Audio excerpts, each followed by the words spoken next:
Hi guys, welcome back to another video. So I've recently been obsessed with watching mechanical keyboard content the past month, and I've decided to save up and try building my own for the very first time.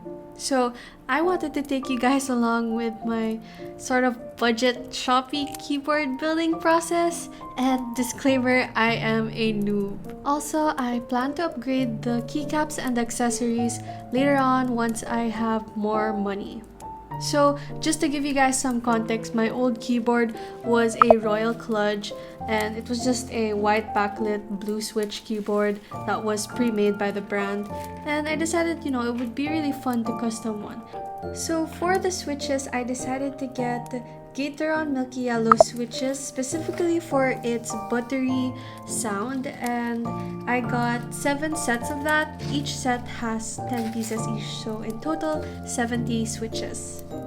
As for the keycaps, I decided to get this PBT XDA profile keycap set, and I really love the aesthetic of it. It's like beige, gray, and brown, so I really love the feel of this, and I might get a rainbow jelly set later on.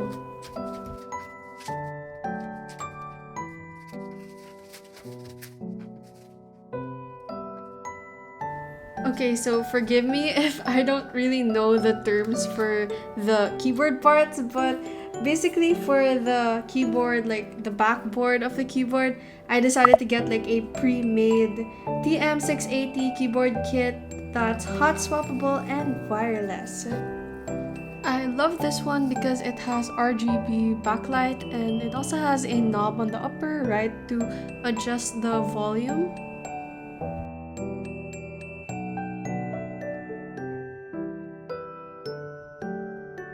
So if you guys are looking for something super easy to build on your own, I really recommend these 3 parts and putting them together.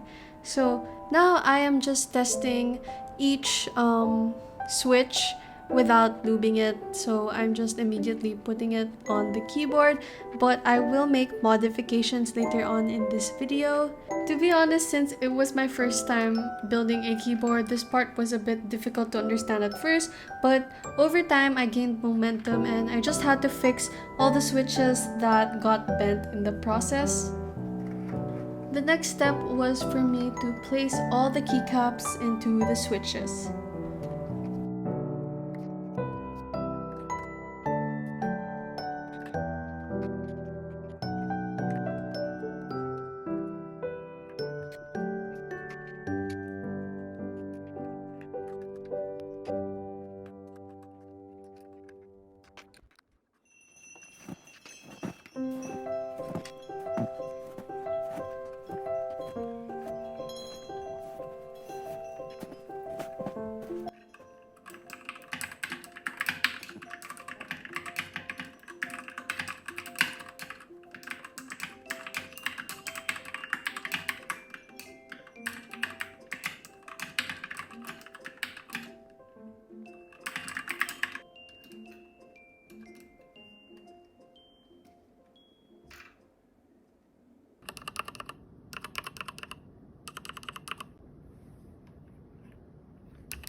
So the first modification I did was the foam modification, and TBH, I think I used the wrong foam, so I'm just gonna have to redo that later on. I also did the tape mod, and there were some casualties along the way. I accidentally chipped off the power on button, but it's okay, I mean it still works. So yeah, I guess lesson learned there. And I also needed to lube my switches, so I just am using a lube that my friend gave me.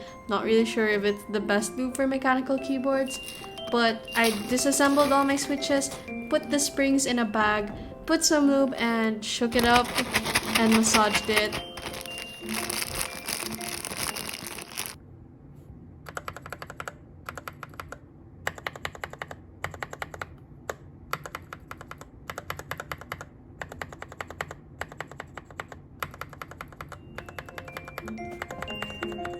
Then the next step for me was to manually lube every single switch, and this was so time consuming, but at the same time it was therapeutic. I get it. Like, I get why people like this as a hobby. I wish I could do more of these if I had time and if I had money.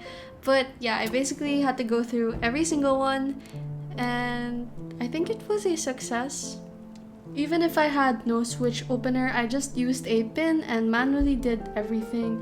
So now I'm just assembling the switches back to the board, and eventually I'm also just gonna put all the keycaps.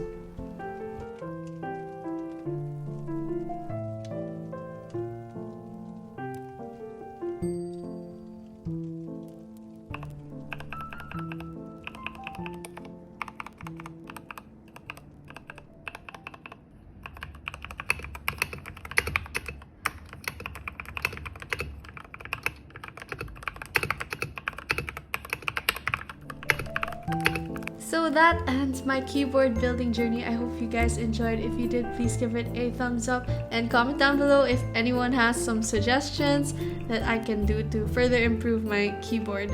And all the links to the parts that I used will be linked down below. So yeah, I hope you guys enjoyed, and as always, keep creating. Bye guys!